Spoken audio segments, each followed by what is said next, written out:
बिस्मिल्लाहिर्रहमानिर्रहीम। मेरा नाम आयशा है और मैं कसूर के एक गांव बिलोकी की रिहायशी हूँ। आज मैं जो कहानी आपको सुनाने जा रही हूँ ये बिल्कुल हकीकत पर मबनी है। बूढ़ा आदमी चौधरी के सामने हाथ जोड़े खड़ा था। चौधरी साहब, खुदा के वास्ते मेरी बेटी की तबीयत बहुत ख़राब है, मेरी मदद कीजिए। मैं आपसे अपनी मेहनत का मुआवजा मांग रहा हूँ। अगर मैंने अपने बेटे को दवाई ना ला के दी तो वो जान से हाथ धो बैठेगा। लेकिन चौधरी पर बूढ़े आदमी की बात का कोई असर न हुआ। उल्टा उसने अपने आदमियों को कहा कि जाओ जाकर इसे दरवाजे से बाहर फेंक आओ और इसकी अच्छी तरह से खातिर तवाज़ो भी करना, ताकि इसे आइंदा से पता रहे कि चौधरी के सामने बोलने की सज़ा क्या होती है। तो उसके आदमी ने बूढ़े आदमी को इधर उधर से पकड़कर एक कमरे में ले जाकर उसकी खूब धुलाई की और गेट से बाहर फेंक दिया। बूढ़ा आदमी दुहाइयां देता रहा मगर किसी ने एक न सुनी। चौधरी अकबर अपने ड्राइवर से बोला, जल्दी से गाड़ी निकालो, मेरी गुड़िया बेताबी से मेरा इंतजार कर रही होगी। ड्राइवर बोला, चौधरी साहब, मगर गाड़ी का टायर तो पंक्चर है। चौधरी ने एक जोरदार तमाचा ड्राइवर के मुंह पर मारा और बोला, काम चोरों, तुम लोगों से कोई काम अच्छे से भी होता है? मुफ्त के टुकड़ों पर पल रहे हो, न काम के हो न काज के। जाओ जाकर जल्दी से दूसरी गाड़ी का बंदोबस्त करो, मुझे वक्त पर एयरपोर्ट पहुंचना है। अगर मैं वक्त पर एयरपोर्ट ना पहुंच पाया तो मैं तुम सबकी खाल उधेड़ दूंगा, नमक हराम कहीं के। ड्राइवर ने जल्दी से दूसरी गाड़ी साफ की। गाड़ी का फ्रंट दरवाजा चौधरी के लिए खोला। चौधरी अकबर बोला, जाते हुए गाड़ी खेतों के पास से लेकर जाना, ताकि मैं देखूं कि खेतों में कामकाज भी हो रहा है या नहीं। ड्राइवर ने जाते हुए गाड़ी खेतों के पास कुछ देर के लिए रोक दी। चौधरी अकबर ने देखा गांव के सब मजदूर लगातार काम करने में मसरूफ हैं, जिन्हें देखकर चौधरी अकबर तंज़िया अंदाज में मुस्कुराया, क्योंकि गांव के ज्यादातर लोग अपने जाती खेत होने के बावजूद भी चौधरी अकबर के मोहताज थे। चौधरी अकबर ने उनसे उनकी जमीनें छीन ली थी। अब गांव के सब लोग चौधरी अकबर की गुलामी करने पर मजबूर थे, क्योंकि अगर वो ऐसा न करते तो शायद चौधरी अकबर उन्हें जिंदा ही न छोड़ता। चौधरी अकबर ने वापस गाड़ी में बैठते हुए शहर की राह ली, जहां चौधरी अकबर की बेटी बाहर से आला तालीम हासिल करने के बाद आज कसूर के गांव बिलोकी वापस आ रही थी।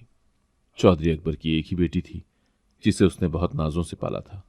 चौधरी अकबर अपनी बेटी सना को खुद से दूर नहीं करना चाहता था, लेकिन सना की जिद की वजह से चौधरी को सना को बाहर जापान भेजना ही पड़ा था, क्योंकि सना की दिली ख्वाहिश थी कि वो बाहर के मुल्क जाकर तालीम हासिल करे और वापस आकर अपने गांव वालों की खिदमत करे। वो इस बात से बेखबर थी कि उसका बाप अपनी रियाया पर कितना जुल्म ढा रहा है। यही वजह थी कि सना बाहर के मुल्क से तालीम हासिल करने के बावजूद भी बहुत नरम मिजाज थी और लोगों पर रहम करने वाली थी। वो बिल्कुल अपनी माँ की कॉपी थी। वो अपने से ज्यादा गांव वालों के बारे में सोचती थी और सना की यही बात चौधरी को बिल्कुल पसंद नहीं थी। जब चौधरी एयरपोर्ट पहुंचा तो उसने सामने अपनी बेटी को आते हुए देखा। चौधरी अकबर का यह हाल था कि वो जब भी अपनी बेटी को देखता तो दुनिया का हर काम और हर टेंशन भूल जाता था। चौधरी अकबर की बेटी उसे बहुत अजीज थी। चौधरी अकबर बेटी से मिलने के बाद बहुत खुश हुआ। चौधरी अकबर एयरपोर्ट से अपनी बेटी को लेने के बाद अपने गांव बिलोकी वापस आ गया। हवेली में बहुत रौनक लगी हुई थी। सना ने घर आते ही सबसे पहले गरीबों में सदका और खैरात बांटा। ये देखकर कि सना सदका और खैरात गरीबों में बांट रही है, चौधरी अकबर को बिल्कुल भी अच्छा न लगा। वो बोला, सना बेटी, तुम क्यों इन गरीबों के मुंह लगती हो? ये लोग तो पहले ही बहुत हठराम है, क्यों इतनी दौलत इन पर लुटा रही हो? सना बोली, बाबा, मैं इन सबको ये देकर इन पर कोई एहसान नहीं कर रही। ये इनका हक है जो मैं इन्हें दे रही हूं। सना जानती थी कि उसका बाप गांव वालों के साथ बहुत ज्यादती करता है, उन्हें उनकी मेहनत का मुआवजा नहीं देता और गरीब किसानों से मेहनत भी खूब करवाता है। वो करती भी तो क्या करती, आखिर वो अपने बाप के खिलाफ नहीं जा सकती थी। अपनी मां से मिलने के बाद सना अपने बचपन की दोस्तों से मिलने के लिए हवेली से निकली और खेतों की जानिब चल पड़ी। उसे ये देखकर बहुत दुख हुआ कि उसके बचपन की सहेलियां अपने माँ बाप के साथ खेतों में काम करती हैं। सना की सहेलियां सना से मिलकर बहुत खुश हुईं। गांव की सभी औरतें सना से बहुत प्यार करती थीं, क्योंकि वो गांव के हर इंसान को बहुत इज्जत देती थी। उसने ये कभी घमंड नहीं किया कि मैं एक चौधरी की बेटी हूं। सना को घर से निकले देर हो चुकी थी और चौधरी अकबर को यह बात बर्दाश्त नहीं हो रही थी कि वो गांव की औरतों और लड़कियों के साथ मेलजोल रखे, क्योंकि चौधरी अकबर खुद गांव के लोगों को हकीर समझता था। वो चाहता था कि उसकी बेटी भी उसी की तरह बने। चौधरी अकबर की बीवी रजिया चौधरी को बहुत समझाती कि गांव वालों पर इतना जुल्म मत ढाओ, लेकिन चौधरी अकबर किसी के सुनने वालों में से कहाँ था।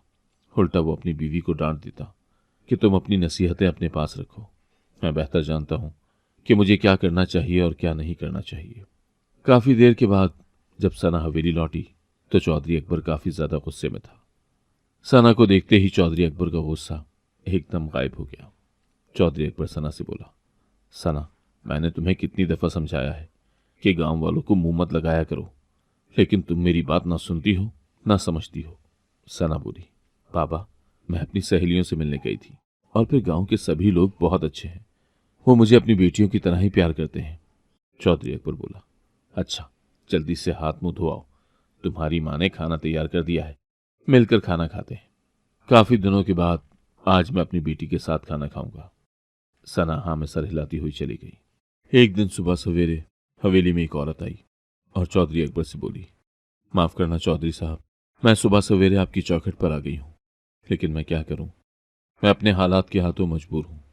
आपको तो पता ही है, मैंने पिछले दिनों में अपनी बेटी का रिश्ता तय किया था। लड़के वाले अभी शादी करना चाहते हैं, मगर हमारे वसाइल इतने नहीं हैं कि हम अभी शादी कर सकें। मेहरबानी करके हमारी मदद करें और जो मेहनत हमने आपके खेतों में की है उसकी मजदूरी हमें दे दें।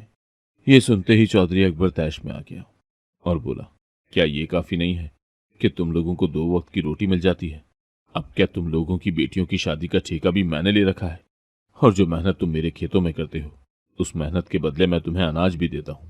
जाओ, दफा हो जाओ यहां से, और आज के बाद इस हवेली की दहलीज पर पांव मत रखना, वरना मुझसे बुरा कोई नहीं होगा। जिसे देखो मुंह उठाकर यहीं आ जाता है, सबने सरकारी माल समझा हुआ है। चौधरी की बेटी टेरिस पर ये सब कुछ खड़ी सुन रही थी। उसे उस औरत की बेबसी पर बहुत तरस आया, लेकिन वो चाहकर भी कुछ नहीं कर सकती थी। वो अपने बाप के हाथों मजबूर थी। उसके बाप ने उसे सख्ती से मना कर दिया था कि वो गांव वालों के साथ कोई मेल जोल न रखे। सना परेशान थी कि वो कैसे गांव वालों की मदद करे। वो चाहकर भी गांव वालों के लिए कुछ नहीं कर पा रही थी। गांव में कुछ दिनों से अजीब सी गहमा गहमी थी। गांव का हर आदमी परेशान था। किसी की भी बहन बेटी की इज्जत महफूज नहीं थी। हर किसान दूसरे को ये बात बताने से कतरा रहा था कि उसके घर क्या वाकया पेश आया है। हर किसी को लग रहा था कि उसकी बेटी की इज्जत पामाल हो चुकी है, क्योंकि ऐसे ही तो नहीं कोई किसी को इतनी भारी रकम देकर जाता। ये खबर चौधरी अकबर तक पहुंची कि गांव में रोजाना रात को एक 7 फीट का आदमी आता है। वो लोगों के घरों में घुस जाता है और वो सिर्फ कंवारी लड़कियों की असमत दरी करता है और जाते हुए नोटों से भरा बैग रख जाता है। गांव के हर आदमी ने उस इंसान को पकड़ने की बहुत कोशिश की, मगर कोई भी उस शख्स को पकड़ न सका। गांव में खौफ की लहर फैली हुई थी। गांव के किसान जमा होकर चौधरी अकबर के पास पहुंचे कि किसी तरह उस इंसान को पकड़ें ताकि हमारी इज्जत महफूज रह सके। चौधरी अकबर तो खुद बड़ा परेशान था। वो इसलिए परेशान नहीं था कि लोगों की इज्जतें खराब हो रही हैं, बल्कि वो इसलिए परेशान था कि अगर किसानों को ऐसे ही पैसे मिलते रहे तो कोई भी मेरी गुलामी नहीं करेगा। हर किसान मालामाल हो जाएगा और मेरे खेतों में खेती करना छोड़ देगा, जो कि चौधरी अकबर को किसी कीमत पर भी मंजूर नहीं था। चौधरी की बेटी सना भी बहुत परेशान थी, क्योंकि ये वाकया उसकी बहुत सी सहेलियों के साथ हो चुका था। एक तरफ से वो खुश थी कि जहां उसका बाप लोगों को एक कौड़ी भी नहीं देता, वहां वो इंसान नोटों से भरा हुआ बैग देता है, तो दूसरी तरफ वो इस वजह से परेशान थी कि वो लोगों की बेटियों की इज्जत पामाल कर जाता है और वो किसी को मुंह दिखाने के काबिल नहीं रहती। चौधरी अकबर ने अपने बहुत से आदमी पहरे पर लगा दिए ताकि वो इंसान पकड़ा जाए और वो उसे कड़ी से कड़ी सजा दे सके। पहरा लगाते हुए 3 दिन हो चुके थे, मगर उसका कोई फायदा ना हुआ। पता नहीं कैसे वो इंसान रात के अंधेरे में सबकी नजरों से बचकर निकल जाता था। उसने पहले से ही घर मुंतखब किए होते थे। वो हर रात 2 से 3 घरों में जाता और अपना काम करने के बाद फौरन वहां से गायब हो जाता। चौधरी के आदमियों में से कोई भी उसे पकड़ नहीं पा रहा था और चौधरी इस बात से परेशान था कि क्या वो इतना ताकतवर इंसान है जो किसी से भी पकड़ा नहीं जा रहा। एक दिन रात के पहरे के बाद चौधरी अकबर के आदमी सुबह सवेरे जब हवेली आए और बताया कि वो आदमी नहीं पकड़ा गया, तो चौधरी अकबर ने उनकी खूब धुलाई की कि तुम सब एक आदमी को नहीं पकड़ सकते। क्या वो तुम लोगों से ज्यादा ताकतवर हो गया है? लगता है मुझे खुद ही कुछ सोचना पड़ेगा। मैं भी देखता हूं कि अब वो मुझसे कैसे बचेगा। आज तक चौधरी अकबर के हाथ से कोई भी नहीं बच पाया। तुम लोग जाओ और जाकर अपना काम करो, ये सब मैं खुद देख लूंगा। उस इंसान ने चौधरी अकबर की रातों की नींद हराम कर रखी थी। चौधरी अकबर का हर पल बेचैनी में गुजर रहा था। वो दिन रात यही सोचता रहता कि मैं इस आदमी को कैसे पकड़ूं जिसने मेरे गांव में, मेरी रियासत में आकर यहाँ का निजाम धर्म भरम करके रख दिया है। गांव के लोगों ने 2 दफा उस इंसान को देखा और पकड़ने की बहुत कोशिश की, मगर वो इंसान पकड़ा न गया। किसानों के बताए हुए हुलिये के मुताबिक उस इंसान की स्याह दाढ़ी और बड़ी बड़ी मूछें थी, लेकिन वो उसका चेहरा पहचानने से कासिर थे। वो पहचान नहीं पाए कि वो इंसान कौन है। तो चौधरी अकबर ने हुक्म दिया कि गांव के वो लोग जिनके चेहरे पर दाढ़ी है उनको जमा किया जाए। कुछ देर के बाद गांव के कुछ आदमी जिनके चेहरे पर दाढ़ी सजी हुई थी हवेली में हाजिर हुए। चौधरी अकबर ने बारी बारी उनसे पूछा कि सच सच बताओ, तुम में से कौन रात को लोगों के घरों में घुसता है और लोगों की बेटियों की इज्जत पामाल करके बदले में नोटों से भरा हुआ बैग रख जाता है। तुम्हारे लिए यही बेहतर है कि तुम खुद ही सच बता दो, वरना मेरे पास सच पता लगाने के और भी बहुत से तरीके हैं। तुम्हारे लिए बेहतर यही है कि तुम खुद ही अपने जुर्म का एतराफ़ कर लो। अब जल्दी से बताओ कि तुम सब में से वो कौन सा इंसान है। वो तमाम लोग चुप रहे, क्योंकि वो जानते थे कि अगर उन्होंने अपनी सफाई में कुछ कहा तो भी चौधरी अकबर कभी भी नहीं मानेगा। उल्टा उन्हें जबान दराजी की सजा दी जाएगी, क्योंकि ये पहले भी कई दफ़ा इस हवेली में हो चुका था कि जो भी अपनी सफाई देने या अपने हक के लिए आवाज़ उठाता तो बदले में चौधरी अपने आदमियों से उसकी खूब धुलाई करवाता। चौधरी अकबर उनसे बोला, मुझे लगता है तुम लोग ऐसे नहीं मानोगे। तुम लोगों को समझाने के लिए मुझे दूसरा तरीका इस्तेमाल करना पड़ेगा। खौफ के मारे गांव के वो लोग थर थर कांपने लगे कि वो लोग चौधरी अकबर के जुल्म से बखूबी वाकिफ थे। वो सब हाथ जोड़ते हुए बोले, चौधरी साहब, हमने कुछ नहीं किया। हमारे पास इतने पैसे कहाँ से आए? हमारे घरों में तो खुद खाने के लाले पड़े हुए हैं, हम किसी को क्या देंगे? चौधरी अकबर को उनकी बात पर बिल्कुल भी यकीन ना आया। उसने अपने एक मुलाजिम से कोड़ा मंगवाया और बेदर्दी से उन लोगों को मारने लगा। वो लोग दुहाइयाँ देते रहे, मगर चौधरी अकबर पर उनकी दुहाइयों को कोई असर न हुआ। सना, जो अपने कमरे में बैठी मुताले में मसरूफ थी, अचानक लोगों की आवाज़ें सुनकर बाहर आई। उसने आते ही अपने बाप के हाथ से वो कोड़ा लिया और बोली, बाबा, ये आप क्या कर रहे हैं? क्यों इन बेचारों पर इतना जुल्म कर रहे हैं? आखिर क्या किया है इन लोगों ने? तो चौधरी अकबर बोला, सना, तुम मेरे मामले में मत पड़ो और अंदर जाओ। तुम नहीं जानती गांव में जो कुछ हो रहा है उसका जिम्मेदार इन्हीं में से एक है जो ये सब कर रहा है। सना बोली, आपको कैसे यकीन है कि इनमें से ही वो एक है जो ये सब कर रहा है? कोई बाहर का आदमी भी तो हो सकता है जो हमारे गांव में आकर ये सब कर रहा हो। इन्हें मारने के बजाय आपको चाहिए कि आप उस आदमी को पकड़ें जो सबका कसूरवार है। ये बेचारे तो बेकसूर हैं, इन्हें ऐसे मारने का कोई फायदा नहीं है। सना उनसे बोली, प्लीज आप अपने अपने घर जाएं और बाबा की तरफ से मैं आप सबसे माफी मांगती हूँ। उन लोगों के चले जाने के बाद चौधरी अपनी बेटी से बोला, क्या जरूरत थी तुम्हें उनसे माफी मांगने की? मैंने आज तक कभी किसी से माफी नहीं मांगी। तुमने मुझे उन सब के सामने बहुत छोटा कर दिया है। वो गुस्से में सना से ये कहते हुए वहां से चला गया।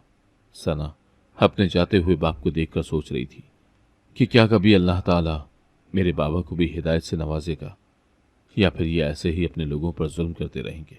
चौधरी अकबर उस इंसान को पकड़ने के लिए दिन रात तरकीबें सोचता रहता। वो जानना चाहता था कि आखिर इस गांव में वो कौन है जो इतना मालदार है। गांव के सभी किसान तो मेरे टुकड़ों पर पलने वाले हैं। किसी की इतनी औकात नहीं है कि वो इतनी भारी रकम किसी को दे। क्या वाकई सना ठीक कह रही थी? कोई बाहर का आदमी भी तो हो सकता है, लेकिन बाहर के आदमी को कैसे पकड़ा जाए? चौधरी अकबर सोचने लगा, मुझे लगता है कि बाहर के आदमी को पकड़ने के लिए मुझे गांव से बाहर पहरा लगाना पड़ेगा, ताकि अगर कोई बाहर का आदमी गांव में दाखिल हो तो उसे फौरन पकड़ लिया जाए। मेरी ये तरकीब जरूर काम करेगी। चौधरी ने अपने सभी आदमियों को बुलाया और उनसे बोला, तुम सबको गांव से बाहर पहरा लगाना है ताकि कोई भी आदमी गांव के अंदर दाखिल ना हो सके। अगर तुम लोगों को लगे कि कोई बाहर का आदमी गांव में आ रहा है तो उसे फौरन पकड़कर मेरे पास ले आना। और याद रखना, इस काम में जरा भी कोताही नहीं होनी चाहिए, वरना तुम लोगों की खैर नहीं होगी। चौधरी अकबर के सारे आदमी गर्दनें झुकाए चौधरी अकबर के सामने खड़े थे। वो जी चौधरी साहब कहते हुए वहां से जाने लगे तो चौधरी बोला, सुनो, तुम लोगों ने पहरा रात के अंधेरे में देना है ताकि गांव में से किसी को भी ये मालूम ना हो सके कि तुम लोग पहरे पर हो। अब जाओ और अपने अपने काम पर लग जाओ। आधी रात को चौधरी अकबर के आदमी पहरा देने के लिए गांव से बाहर गए और तुलुए आफ्ताब के बाद वापस लौटे। चौधरी अकबर को लगता था कि वो अपने साथ उस इंसान को लेकर लौटेंगे, लेकिन वो तो खाली हाथ लौटे। वो चौधरी अकबर से बोले, चौधरी साहब, हमने किसी भी ऐसे इंसान को गांव में आते हुए नहीं देखा। सारी रात हमने अच्छे से पहरा दिया। चौधरी अकबर गहरी सोच में डूब गया। उसने अपने आदमियों से कहा, तुम लोग जा सकते हो। अब मैं उस इंसान को अपने तरीके से ढूंढूंगा। इस काम के लिए चौधरी अकबर ने एक चाल चली। चौधरी अकबर को पूरा यकीन था कि वो इस तरह उस इंसान को जरूर पकड़ लेगा। एक दिन चौधरी अकबर अपनी बेटी सना से बोला, सना बेटा, आज मुझे एक बहुत ज़रूरी काम से शहर जाना पड़ेगा। हो सकता है कि मुझे वहाँ 1-2 दिन लग जाए। इसीलिए मैं चाहता हूँ कि तुम आज रात मेरे बिस्तर पर सो जाना, ताकि दूसरों को मालूम ना हो सके कि मैं गांव से बाहर गया हूँ। यहाँ वहाँ मेरे बहुत से दुश्मन हैं जो हर वक्त मौके की तलाश में रहते हैं। तो सना बोली, बाबा जान, आप फिक्र न करें, मैं आपके बिस्तर पर सो जाऊंगी और माँ का भी अच्छे से ख्याल रखूंगी। तो चौधरी अकबर बोला, नहीं नहीं, तुम्हारी माँ को भी मैं अपने साथ ही लेकर जाऊंगा। घर में दूसरे नौकर चाकर और पहरेदार मौजूद हैं, तुम्हें परेशान होने की जरूरत नहीं है। सना बोली, बाबा जान, आप फिक्र न करें, मैं अच्छे से अपना ख्याल रख सकती हूँ और मुझे इस काम के लिए किसी की भी कोई ज़रूरत नहीं। आप मेरी तरफ से बेफिक्र होकर जाएं और अपना काम निपटा कर आएं। यहाँ मैं सब कुछ देख लूँगी, बस आप अपना और माँ का ध्यान रखना। चौधरी अकबर ने अपनी बेटी से ये बात छुपाई कि वो उस इंसान को पकड़ने के लिए एक चाल चल रहा है और इसके लिए वो अपनी बेटी का ही इस्तेमाल कर रहा है। इसमें कोई शक नहीं कि चौधरी अकबर अपनी बेटी से बहुत प्यार करता था। वो अपनी बेटी को कोई भी दुख कभी भी नहीं दे सकता था, लेकिन इस सब के बावजूद ये सब कुछ करना उसकी मजबूरी थी, क्योंकि अगर वो ऐसा न करता तो वो कभी भी उस इंसान को ना पकड़ पाता जो लोगों की बेटियों की इज्जत को पामाल करके एक भारी रकम चाहते हुए उनको दे जाता था। चौधरी अकबर, उसकी बीवी और एक नौकर के अलावा किसी को भी मालूम नहीं था कि चौधरी अकबर हवेली में ही मौजूद है। सबको यही पता था कि वो किसी ज़रूरी काम से 1-2 दिन के लिए शहर जा चुका है।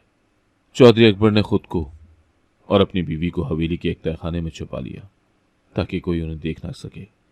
चौधरी के नौकर ने चौधरी और उसकी बीवी के खाने पीने और ज़रूरत की हर चीज़ तहखाने में ही मुहैया कर दी थी। चौधरी अकबर दिन के ढलने का इंतज़ार करने लगा। जो ही शाम हुई तो चौधरी के इंतज़ार की घड़ियां ख़त्म हो गईं। वो आहिस्ता आहिस्ता कदम उठाता तहखाने से निकला और हवेली के दाखिली दरवाजे से हवेली के अंदर दाखिल हुआ। तहखाना जो हवेली की पिछली साइड पर बनाया गया था, इसीलिए हवेली के अंदर दाखिल होना कोई मामूली बात नहीं थी। चौधरी अकबर और उनकी बीवी छुपते छुपाते आहिस्ता आहिस्ता कदम उठाते हुए हवेली के अंदर दाखिल हुए। हवेली में मुकम्मल तौर पर सन्नाटा छाया हुआ था। कोई भी नौकर चाकर या पहरेदार नजर नहीं आ रहा था। चौधरी अकबर ने सना के कमरे की तरफ देखा तो उसके कमरे की लाइट ऑन थी, जिससे अंदाजा लगाया जा सकता था कि वो मुताले में मसरूफ है। चौधरी अकबर अपनी बीवी से बोला, इसका मतलब है कि सना अभी तक मेरे बिस्तर पर सोने के लिए नहीं गई। यही मौका है, चलो चलकर छुप जाते हैं। अभी वो दोनों अपने कमरे की तरफ जा ही रहे थे कि किसी के आने की आहट सुनाई दी, तो वो दोनों फौरन छुप गए। कुछ देर के बाद जब उन्हें ऐसा महसूस हुआ कि वहां कोई नहीं है, तो वो वहां से निकले और अपने कमरे की तरफ चल पड़े। कमरे में जाकर चौधरी अकबर की बीवी ने गहरा सांस खारिज किया और चौधरी अकबर से बोली, पता नहीं ये क्या मुसीबत है कि हमें अपने ही घर में चोरों की तरह रहना पड़ रहा है।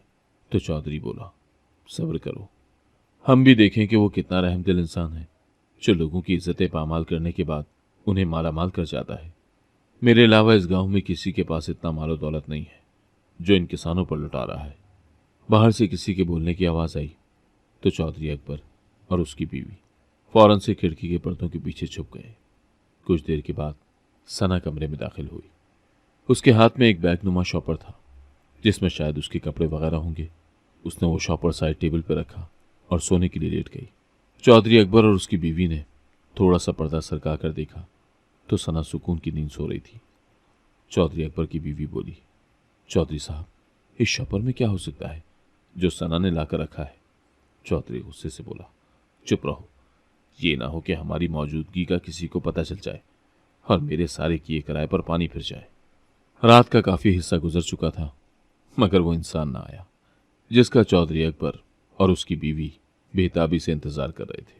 चौधरी अकबर की बीवी बोली, मुझे लगता है कि आज वो नहीं आएगा। लेकिन चौधरी को पूरा यकीन था कि वो आज की रात हवेली में जरूर आएगा, क्योंकि चौधरी की हवेली के अलावा गांव के हर घर में वो चक्कर लगा चुका था। एक वाहिद चौधरी का घर रह गया था। आधी रात गुजर गई। वो दोनों पर्दे के पीछे छुपे रहे। अचानक चौधरी ने पर्दा पीछे करके देखा तो चौधरी अकबर की उस वक्त जान निकल गई जब उसने देखा कि अचानक उसकी बेटी मर्दाना कपड़े पहनने लगी और मर्दाना आवाज में बोल रही थी। साथ ही साथ वो नकली मूछें और दाढ़ी भी लगा रही थी। ये सब कुछ देखकर चौधरी अकबर के पैरों तले से जमीन निकल गई। वो सोच भी नहीं सकता था कि उसकी जान से प्यारी बेटी ये सब कुछ करेगी। चौधरी अकबर गुस्से से पर्दे के पीछे से निकला। अपनी बेटी के पास पहुंचकर उसने एक जोरदार थप्पड़ उसके मुंह पर मारा। हैरत के मारे सना की आंखें फटी की फटी रह गई। उसे यकीन ही नहीं आ रहा था कि उसके बाबा ने उसे थप्पड़ मारा है, क्योंकि बचपन से लेकर अब तक उन्होंने कभी भी सना को हाथ तक नहीं लगाया था। चौधरी उसी तरह गुस्से से बोला, तुमने ये सब कुछ क्यों किया? मैं तो समझता था कि कोई बाहर का आदमी है जो ये सब कर रहा है। मुझे क्या पता था कि मेरे घर में से ही कोई ये खेल खेल रहा है। सना, जो काफी देर से खामोश थी और आंसू बहा रही थी, एकदम से बोली, तो बताए ना बाबा, मैं क्या करती? आपका गांव वालों पर इतना जुल्म करना मुझसे देखा नहीं जाता था। आप लोगों को उनकी मेहनत का मुआवजा भी नहीं देते थे। उल्टा अगर आपसे कोई अपनी मेहनत का मुआवजा मांग लेता तो आप उसकी खूब धुलाई करवाते। यहां तक कि आप किसी की बहन बेटी की शादी के लिए भी रकम देने को तैयार नहीं होते थे। मुझसे ये सब कुछ देखा नहीं गया, इसीलिए मैंने सोचा कि मैं ये तरीका अपनाकर लोगों की मदद करूं। मैंने कुछ गलत नहीं किया, बल्कि मैंने हकदारों को उनका हक दिया है जो कि आप उनसे छीन चुके थे। और हकदारों को उनका हक देना कोई गलत बात नहीं है। मैंने आपको ये बात इसलिए नहीं बताई कि अगर आपको मालूम हो जाता तो आप मुझे कड़ी से कड़ी सजा देते, क्योंकि आपकी अदालत में किसी को भी कोई माफी नहीं मिलती। मैं खुद को दुनिया की बदनसीब तरीन लड़की समझती हूँ, जिसने इस हवेली में जन्म लिया जहां इंसान की कोई कदर कीमत नहीं है। चौधरी अकबर खामोशी से अपनी बेटी की बातें सुनता रहा। चौधरी की बेटी बोली, बाबा, मैं आपको आपकी सारी रकम बहुत जल्द लौटा दूंगी। तो चौधरी अपनी आंखों में आंसू लिए बोला, नहीं बेटा, मुझे इन पैसों की कोई जरूरत नहीं है। मुझे माफ कर दो, मैं भटक गया था। दुनिया की दौलत ने मुझे अंधा कर दिया था। लालच ने मुझे अच्छे और बुरे की तमीज भुला दी थी। मैं तुमसे वादा करता हूं कि आज के बाद मैं किसी का भी हक नहीं खाऊंगा, और मैं आज ही गांव के तमाम किसानों को उनका हक दूंगा। मैं सच्चे दिल से अपने गुनाहों की तौबा करता हूं। चौधरी अकबर ने गांव के तमाम किसानों से छीनी हुई उनकी जमीनें वापस की, मेहनत कशों को उनका मुआवजा अदा किया, सबसे अपने बुरे सलूक की माफी मांगी। गांव वालों ने भी सच्चे दिल से चौधरी अकबर को माफ कर दिया। जहां लोग चौधरी अकबर के डर की वजह से उसकी इज्जत किया करते थे, अब रहमदिली की वजह से उनके दिलों में चौधरी की इज्जत और भी ज्यादा बढ़ गई थी। ये सब चौधरी की बेटी सना की वजह से मुमकिन हो सका था। उसी की वजह से उसका बाप हिदायत के रास्ते पर चला। उसने लोगों के दिल में अपनी इज्जत बना ली। अब गांव का कोई भी आदमी चौधरी के मशवरे के बगैर कोई काम नहीं करता। सब गांव वाले चौधरी अकबर के इस अमल से बहुत खुश हैं। वो सब सना और चौधरी अकबर को बहुत दुआएं देते हैं। उन्हीं की दुआओं की बदौलत चौधरी अपनी जिंदगी बहुत अच्छे तरीके से जी रहा है। अगर आपको आज की कहानी पसंद आई है तो वीडियो को जरूर लाइक कीजिएगा और अपने दोस्तों के साथ भी शेयर कीजिएगा। और हाँ, अगर आपने अभी तक हमारा चैनल सब्सक्राइब नहीं किया तो जरूर सब्सक्राइब करें। मिलते हैं कल एक नई और दिलचस्प कहानी के साथ। अल्लाह हाफिज।